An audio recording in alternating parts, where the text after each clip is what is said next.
Hello everyone, welcome to अटैप। My name is Niharika Walia Bhatnagar and मैं आपके साथ में हूँ हमारी 10 मिनट सीरीज़ के लिए। So welcome everyone. आज हम पढ़ने वाले हैं द टॉपिक डिवेंचर्स। पेपर में पूछा गया है, ज़्यादा तो नहीं बट हाँ मुझे उम्मीद है ये पेपर में बहुत इंपॉर्टेंट है, क्योंकि ना प्रॉब्लम ये है कि ये समझ में आएगा तो ना आपको हाइब्रिड भी समझ में आएंगे। यानी देखिए, ऑर्गेनाइजेशन के दो एक्सट्रीम एंड्स होते हैं, तो अपना पैसा लगाओ या दूसरों का पैसा लगवाओ। तो अगर आप दूसरों का पैसा लगवाते हो उसके अंदर ना इसके डिफरेंट डिफरेंट टाइप्स हैं। डेट के डिफरेंट डिफरेंट टाइप्स हैं। उनमें से एक है डिवेंचर्स। तो ये एक इम्पॉर्टेंट एरिया है और इसमें से एक एक्सपेक्टेड टॉपिक भी है जो मैं इसी क्लास में कवर करने वाली हूँ। तो एंड तक रहिएगा ज़रूर। ठीक है, और साथ ही साथ अगर आपने अभी तक हमारी पीवाईक्यू बुकलेट डाउनलोड नहीं की तो जल्दी से कर लीजिए। पुराने क्वेश्चंस देखिए, किस तरह की केस स्टडीज आ रही है, नो ऑप्शन क्वेश्चंस कैसे आ रहे हैं, ताकि आपको आइडिया हो जाए कि पेपर के लिए प्रिपेयर कैसे करना है। क्योंकि पिछले कुछ टाइम में the paper has become definitely more challenging and you should give yourself the time and space to prepare properly. Otherwise preparation chaotic हो जाती है। थोड़ा थोड़ा रोज पढ़ना हमेशा बेहतर रहता है एज कम्पेयर टू एक दिन में आप 12 घंटे लगाने की कोशिश कर रहे हैं, वो एकदम से नहीं हो पाता। The problem is we are all working और ह्यूमंस की एक थोड़ी सी लिमिटेशन है। Once you are getting an adult आपके पास एन नंबर ऑफ चीज़ें और जुड़ जाती हैं। सो वो चीज़ तभी पॉसिबल हो पाती है जब आप फ्लो में नहीं, एक थोड़ा थोड़ा रोज रोज करते चले। चलिए शुरू करते हैं हमारा टॉपिक डिबेंचर्स। अब डिबेंचर्स होता क्या है? डिबेंचर्स कुछ नहीं है, ये एक तरह का लोन है जो हम लॉन्ग टर्म पर रेज करते हैं। बस फर्क ये कि हम ये बैंक से नहीं ले रहे, हम ना एक ऑर्गेनाइजेशन से लोन ले लेते हैं। उसका फायदा क्या होता है? अब एक ऑर्गेनाइजेशन मैं हूँ, मैं ना लोगों से लोन ले रही हूँ, लोगों को कह रही हूँ कि मेरा जो बॉन्ड डिबेंचर है वो 100 रुपीज़ का है, आप मेरी डिबेंचर्स में पैसा दे दीजिए। उन लोगों ने 100 रुपीज़ दिए, मान लीजिए मैंने ना 20 यूनिट्स ही बाय कर लिए डिबेंचर्स के, इन 200 किया, मैंने 2000 रुपीज कंपनी को दे दिए। अब हर साल वो मुझे इंटरेस्ट देगा और जिस समय कंपनी ने मुझे पे ऑफ करना होगा वो मुझे पे ऑफ भी कर देगा। तो यहाँ पर बस फर्क ये है कि इंटरेस्ट क्या होना चाहिए, कितने टाइम तक प्रिंसिपल रीपेमेंट होगी, ये वो कंपनी तय करती है। ठीक है, ये लोग नहीं तय करते या फिर ये बैंक तय नहीं करता। यहाँ पर ये वो कंपनी तय करती है कि कितने टाइम में वो उस प्रोजेक्ट की पेमेंट्स करेगी। ये एक डेट इंस्ट्रूमेंट है क्योंकि एक रिटर्न फॉर्म में ये चलता है, जहां पर एक्नॉलेज किया जाता है कि ये डेट है। ये एक इंस्ट्रूमेंट है जो बता रहा है कि देखिए, डॉक्यूमेंट्री प्रूफ दे रही हूं मैं कि इस चीज पे कि हमने आपसे लोन लिया है। इसका टेन्योर भी डिफाइंड होता है कि इतने टाइम पीरियड का ये हमारा इसका टेन्योर है। ठीक है, परपेचुअल बॉन्ड्स भी होते हैं, एक बार पैसे देते हैं, जब तक कंपनी चल रही है तब तक ये बॉन्ड भी चल रहा है, ये भी होते हैं, बट मतलब इंडिया में इनका यूजेज नहीं है ज्यादा। Then comes fixed interest rate. इसमें इंटरेस्ट रेट हमेशा पहले दिया होता है, लेकिन पता है एक स्पेसिफिक फॉर्म है जिसमें वो कहते हैं zero coupon bonds. Zero coupon bonds यानी आप कहते हो कि इंटरेस्ट की बात मत कीजिए। क्या हो रहा है कि आज आप मेरे को 80 दे दीजिए रुपीस, जब मैंने आपको पे ऑफ करना होगा तो मैं आपको 100 रुपीज वापस करूंगी।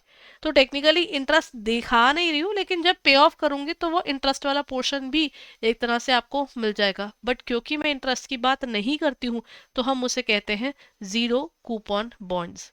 ये एक लोन होता है तो डेफिनेटली इसमें कोई वोटिंग राइट्स की बात नहीं आती। अब डिवेंचर होल्डर्स के केस में ये चीज पॉसिबल नहीं है ना, बिकॉज इन लोगों ने क्या किया, हमें लोन दिया है, हम लोन रीपे करेंगे and that's the end of the game. इसके बाद और कुछ नहीं किया जाएगा। ठीक है ना। देन रेगुलेटरी फ्रेमवर्क में क्या आता है? सबसे पहले कंपनीज एक्ट 2013 यहाँ पर आता है। कंपनीज एक्ट 2013 का इसका रेगुलेटरी फ्रेमवर्क है, क्योंकि कंपनीज एक्ट इसके बारे में बताता है कि इसकी वर्किंग कैसे रहेगी। वो डिबेंचर्स के इशू करने की पूरी प्रोसेस देखता है। ट्रस्टी की अपॉइंटमेंट की जाती है, ये रिक्वायर करता है डिबेंचर को कि देखिए, जब भी 500 लोगों से ज्यादा को आपने डिबेंचर इशू किया है तो आप डिबेंचर का ट्रस्टी अपॉइंट करें। ये इंपॉर्टेंट है, ये पेपर में पूछा जा सकता है। इशू द डॉक्यूमेंट, यहाँ पर स्पेसिफाइड टेन्योर होता है, इंटरेस्ट रेट होता है, डिनोमिनेशन होता है, और एक टोटल मतलब एक स्पेसिफिक टाइम टेन्योर हो गया, इंटरेस्ट रेट डिफाइंड होगी, 100 रुपीज है कि जितना भी है अमाउंट वो डिफाइंड होगी। And then is total issue size, आपका इशू करने का मतलब कितने रुपीस का आप चार्ज कर रहे हैं वो भी यहाँ आएगा। इन्वेस्टर की प्रोटेक्शन, क्योंकि आप उस कंपनी को लोन दे रहे हो, अगर वो कंपनी लोन वापस करने लायक होगी तभी ही ये मार्केट में उतरकर लोन रेज कर पाएंगे, अदरवाइज ये तो पॉसिबल ही नहीं है ना। अब ये आया इंपॉर्टेंट टॉपिक, ये पेपर में पूछा जा सकता है। जीरो कूपन बॉन्ड के ऊपर भी कुछ ना कुछ पेपर में पहले आया हुआ है। देन टाइप्स ऑफ डिबेंचर्स कौन कौन से होते हैं? एक होता है बेस्ड अपॉन नेगोशिएबिलिटी। नेगोशिएबिलिटी मतलब अगर हम लोग बात करते हैं डिबेंचर्स की, अगर डिबेंचर के ऊपर नाम लिखा हुआ है तो वो रजिस्टर्ड डिबेंचर है। अगर डिबेंचर पर कोई नाम नहीं लिखा हुआ, वो जिसके हाथ चला गया उसका, तो उसे कहते हैं बियरर डिबेंचर। या आपके मतलब बियरर डिबेंचर्स नॉर्मली बड़े रेयर होते हैं या इंडिया में ज़्यादा यूज़ नहीं होते। बेस्ड ऑन कन्वर्टेबिलिटी, ऐसा डिबेंचर जो आगे चलकर इक्विटी बन सकता है वो होते हैं कन्वर्टेबल, और जिनको नहीं बना सकते वो होता है नॉन कन्वर्टेबल। और आप चाहो तो सारे नहीं, थोड़े से कन्वर्ट करवा लीजिए, थोड़े की पेमेंट ले लीजिए, ये भी इंडिया में अलाउड है। बेस्ड ऑन सिक्योरिटी, अगर आप सिक्योरिटी साथ में देते हैं कि देखिए अगर मैं आपसे डिवेंचर इशू ले रही हूँ, आपने मुझे पैसे दिए डिवेंचर के तौर पर, उसकी सिक्योरिटी है, तो उसको बोलते हैं सिक्योर्ड डिवेंचर। अगर उसकी कोई सिक्योरिटी नहीं है तो वो क्या कहलाएगा, अनसिक्योर्ड डिवेंचर। मतलब अगर पेमेंट नहीं कर पाए तो कोई एसेट नहीं बेच पाएंगे, इस केस में एसेट बेचेंगे, ठीक है ना। Then is based on tenure, time period पर फिक्स टेन्योर, मतलब 10 ईयर्स 15 ईयर्स इतने टाइम तक का है। कॉल एंड पुट ऑप्शंस में क्या होता है, जहां पर ना आप पेमेंट जो है अगर कंपनी अपने हिसाब से मंगा के करती है उसे हम कहते हैं कॉल ऑप्शन। अगर इन्वेस्टर की चॉइस है कि वो जब मर्जी आकर कंपनी से पैसे मांग पाएगा आगे कि वो दे दे, उसे हम कहते हैं पुट ऑप्शन। और एक होता है परपेचुअल बॉन्ड्स। परपेचुअल बॉन्ड्स यानी वो बॉन्ड्स जिनके केस में हमारे पास क्या हो रहा है, बॉन्ड्स का वो वाला सिस्टम जिसके अंदर ना हम लोग एक बार अगर हमने इशू कर दिया तो जब तक कंपनी जिंदा है तब तक ये बॉन्ड जिंदा रहेगा। ये क्लासिफिकेशन अच्छे से कीजिएगा, वी कैन एक्सपेक्ट इसमें से पेपर है क्योंकि प्रेफरेंस शेयर के टाइप्स में से क्वेश्चंस बन चुके हैं पहले, ठीक है ना। इसके फायदे क्या है डिबेंचर्स के, सोचिए। डिबेंचर के सबसे बड़े फायदे हमें कहाँ मिलते हैं देखने को, ठीक है। डिबेंचर के कई जगह फायदे हैं। एक तो आपकी लाइबिलिटी आपको पता होती है कब कितनी करनी है, आपने खुद ही डिसाइड किया कितनी अमाउंट कितने टाइम तक पे करनी है। इसमें आपका कंट्रोल किसी को नहीं जा रहा, there is no more equity issue, ना कोई कंट्रोल आपको किसी को देने की जरूरत है। फ्लेक्सिबिलिटी पूरी है क्योंकि आप चूज कर रहे हैं। अदरवाइज एक बार आपने चूज कर लिया तो ये डिसएडवांटेज भी है, आपको उस पर्सन को उस टाइम पर पैसा देना होगा। अगर आपने लोन टाइमली नहीं चुकाया तो हो सकता है वो कंपनी लिक्विडेट तक करवा दे, ये चीज होती है। और ये कॉस्ट इफेक्टिव है क्योंकि आप अपने हिसाब से इंटरेस्ट रेट चूज करते हो और लोगों को ठीक लगता है तो वो पैसा लगाते हैं, तो ये कॉस्ट सेविंग करता ही करता है। बैंकों से तो कम लोन देने की कोशिश की जाती है। इसी के बेस पर इसके डिसएडवांटेजेस क्या है, टर्म फिक्स्ड है, जो मर्जी हो आपको उस टाइम पर पैसा देना है। रेटिंग रिक्वायर्ड है, आपको प्रूव करना पड़ेगा कि आप ये पर्टिकुलर पैसे रेज करने लायक हो।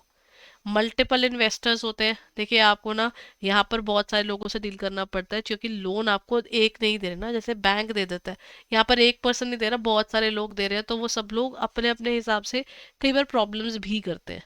और रिजर्व फंड्स, आप अगर ऐसे तरह के लोन लेते हैं तो इनके लिए आपको प्रूव करने के लिए कि आप ये रीपेमेंट टाइमली कर पाएंगे, आपको रिजर्व बनाकर कुछ पैसे अलग भी रखने जरूरी होते हैं एज पर लॉ, ठीक है। ये लॉ कहता है कि आपको ये पैसे अलग रखने हैं। Done everyone. तो इसके बेस पर अगर हम लॉन्ग टर्म फंडिंग की पूरी सिनेरियो को देखें, देखिए क्या कहता है, इक्विटी के अंदर हमारे पास जो कॉस्ट है वो सबसे ज्यादा क्योंकि डिविडेंड भी लेते हैं और इनके पास वोटिंग राइट्स भी है। डिवेंचर्स में कम है क्योंकि ऑब्वियस सी बात है इसके अंदर ना आप इंटरेस्ट रेट खुद ही चूज करते हो। लॉन्ग टर्म लोन्स में ये मीडियम है बिकॉज उसमें इंटरेस्ट भी है लेकिन आपकी कंपल्सरी और फ्रिजिडिटी सब कुछ है। इसमें तो डिल्यूट होगा क्योंकि इक्विटी में आप अपना डिसीजन मेकिंग देते हैं किसी और के हाथ में। रिस्क जो है वो लोएस्ट है, नहीं पैसे दे पाए कोई फर्क नहीं पड़ता किसी को। मैनेजमेंट की फ्रीडम है कि नहीं है इसमें, तो फिर लीस्ट फेवरेबल बिकॉज मैनेजमेंट अपनी फ्रीडम लूज करता है जब हमारे शेयर होल्डर बढ़ते हैं और अपने हिसाब से चीजें चाहते हैं।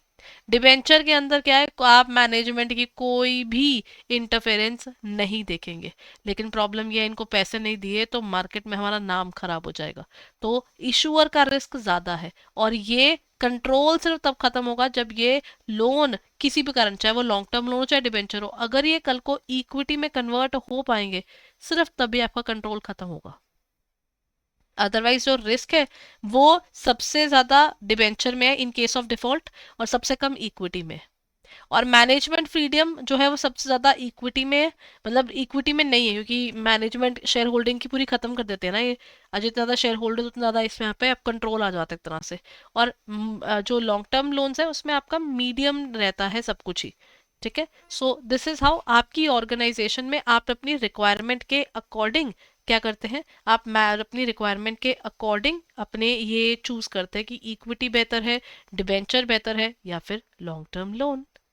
चलिए, that's it for the day everyone, but before I and the session जल्दी से जाकर हमारे कोर्सेज को आप रिव्यू कर सकते हैं। कहाँ जाना होगा? आपको जाना होगा हमारी वेबसाइट पर, दैट इज www.edutap.in। और जैसे ही आप हमारी वेबसाइट पर पहुंचते हैं, you will find all the specific details of our courses. आप बस हमारे वेबसाइट पर जाइए और यहाँ पर नीचे टाइप कीजिए यू विल फाइंड CIB। आपको हमारा मास्टर कोर्स यहाँ मिल जाएगा, हमारे इंडिविजुअल कोर्सेज मिल जाएंगे। मास्टर कोर्स में आपको सब इंक्लूडेड है, टेस्ट सीरीज है, लाइव क्लासेस है, वीडियो क्लासेस है, देन स्टडी नोट्स है, आपको सब मिल जाएगा। एंड देन ये सब आपको यहाँ पर अवेलेबल है, देख लीजिए लाइव क्लासेस भी यहाँ पर आपको दिख रही हैं। And if you are looking forward towards crash courses, तो क्रैश कोर्सेज भी अवेलेबल है। And master course is something you should definitely check upon, क्योंकि मास्टर कोर्स के थ्रू आप अपनी डिटेल में प्रिपरेशन कर पाएंगे सारे सब्जेक्ट्स की एक साथ भी। तो this is a part of single, और आप कॉम्बो में जाएं तो आप सारे के सारे सब्जेक्ट्स एक साथ भी ले सकते हैं। That is all the compulsory subjects in one class, मतलब इन वन कोर्स। और इसके ऊपर अभी चल रहा है डिस्काउंट, तो जल्दी से जाकर 75% आप अपना डिस्काउंट ले लीजिए जल्दी से, and go ahead and check it out right away. Thank you.